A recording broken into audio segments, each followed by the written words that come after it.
నగరంలో యువకులు రోడ్లపై ప్రమాదకర రీతిలో బైకులు నడుపుతూ రేసింగ్ నిర్వహిస్తూ బైక్ స్టంట్లు చేస్తూ తోటి వాహనదారుల్ని సామాన్య ప్రజల్ని భయభ్రాంతులకు గురి చేస్తున్నారని అందుతున్న సమాచారం మేరకు ప్రత్యేకమైన డ్రైవ్ నిర్వహించి ఆ విధంగా ప్రమాదకర రీతిలో వాహనాలు నడుపుతున్న 7 వ్యక్తులను గుర్తించి వారిపై కేసులు నమోదు చేయడం జరిగింది.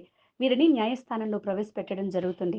అదేవిధంగా మైనర్లకు వాహనాలు ఇచ్చిన వారిపై కూడా చట్టపరంగా చర్యలు తీసుకోవడం జరుగుతుంది. బైక్ రేసులు, బైక్ స్టంట్లు చేసే వారిపై భవిష్యత్తులో మరింత కఠినంగా వ్యవహరిస్తామని, వారిపై చట్టపరమైన కఠిన చర్యలు తీసుకుంటామని హెచ్చరిస్తున్నట్లు శ్రీ ఎస్పీ గారు తెలిపారు. మనకి గుంటూరు డిస్ట్రిక్ట్లో ఎప్పుడు చూసినా పిల్లలు స్పీడ్గా డ్రైవ్ చేస్తున్నారు, స్నేక్ డ్రైవింగ్ ఉంది, స్పీడ్ డ్రైవింగ్ ఉంది, రేస్ పెట్టుకుంటున్నారు అంటున్నారు. మేము కూడా వచ్చినప్పటి నుంచి మేము వర్కౌట్ చేస్తున్నాము, కొన్ని వండి సీజ్ చేస్తున్నాము, ఫైన్ వేస్తున్నాము. కాకపోతే వార్నింగ్ ఇచ్చిన తర్వాత కూడా కొంచెం కంట్రోల్ అనేది పేరెంట్స్ దగ్గర నుంచి కూడా ఇది వెళ్ళాలి, సొసైటీకి ఒక మెసేజ్ వెళ్ళాలి. కాబట్టి ఈరోజు మనం ఓపెన్గా ఎవరెవరు ఇలాగ స్పీడ్ డ్రైవ్ చేస్తున్నారో వాళ్ళ పిల్లలు, వాళ్ళ పేరెంట్స్ని కూడా ఈరోజు ఇక్కడ పిలవడం జరిగింది. దీంట్లో మనము చాలా డెప్త్గా వెళ్ళి సోషల్ మీడియా ద్వారా కూడా ఇది ఎలాగా జరుగుతుందనేది చెప్పి ఒక ఇన్వెస్టిగేషన్ చేయడం జరిగింది. దాంట్లో అశోక్ విఆర్ అనే ఒక వ్యక్తి ఒంగోలు నుంచి ఇన్స్టాగ్రామ్లో ఈ బైక్ రేసింగ్ చేస్తున్నట్టు రీల్స్ పెడుతున్నారు. ఆ రీల్స్ని చూసి వీళ్ళు కూడా ఆ ఇన్స్టాగ్రామ్లో ఒక మెంబర్ అవుతూ వాళ్ళని ఫాలో చేస్తూ వాళ్ళకి ఆల్మోస్ట్ 80,000 ఫాలోవర్స్ ఉన్నారు ఆ ఇన్స్టాగ్రామ్లో. దాంట్లో వీళ్ళు కూడా ఒక కాంటాక్ట్ చేసుకొని ఫ్రెండ్స్ ద్వారా ఇక్కడ పిలిపించి ఇక్కడ చేపించుకోవడం, అప్పుడు వీళ్ళు కూడా చేయడం అనేది మనం ఒక కేసులో ఐడెంటిఫై చేసి సీసీటీవీ కెమెరా హెల్త్తో పాటు ఇన్డెప్త్ వెళ్ళాము. అయినా అశోక్ విఆర్ అనే వ్యక్తిని మనం అరెస్ట్ చేయాల్సి ఉంది. ఆ రోజు నుంచి అబ్స్కాండింగ్లో ఉన్నారు.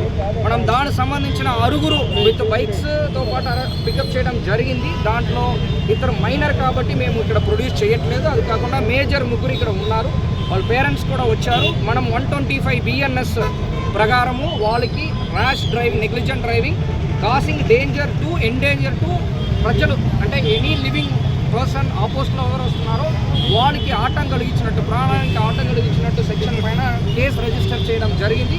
మళ్ళీ 180 మోటార్ వెహికల్స్ యాక్ట్ పరంగా కూడా టీనేజర్కి ఎవరు బైక్ ఇచ్చారో వాళ్ళపైన కూడా దీనికి అక్యూజ్ కిందకి యాడ్ చేయడం జరిగింది. కొత్త చట్టం ప్రకారం 25,000 వాళ్ళకి ఫైన్ విధిస్తాము. అదేవిధంగా వాళ్ళకి 3 months to 6 months జైలు కూడా వాళ్ళకి ఎలిజిబుల్ ఉన్నారు.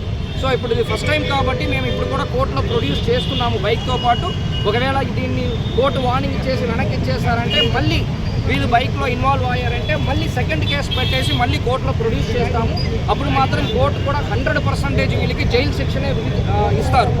సో ఇది ఒక మెసేజ్గా మీరు అందరికీ కూడా, ప్రతి ఒక్కరు గుంటూరు డిస్ట్రిక్ట్లో ఉన్న ఎవరెవరు ఇలాంటి రేస్ బైక్లో టౌన్లో లేకపోతే ఎక్కడైనా ఇలాగ రేసింగ్ కానీ స్నేక్ డ్రైవింగ్ కానీ చేస్తున్నారో వాళ్ళు ఎలాగానే దీన్ని కూడా మనం ఈవెన్ 20 days అయినా దీంట్లో ఎంటైర్ లెంత్ వెళ్ళాము. ఈ 6 members కాకుండా ఇంకా నెక్స్ట్ ఎవరెవరు ఇన్వాల్వ్ అయ్యారనేది కూడా మనం చేస్తున్నాము.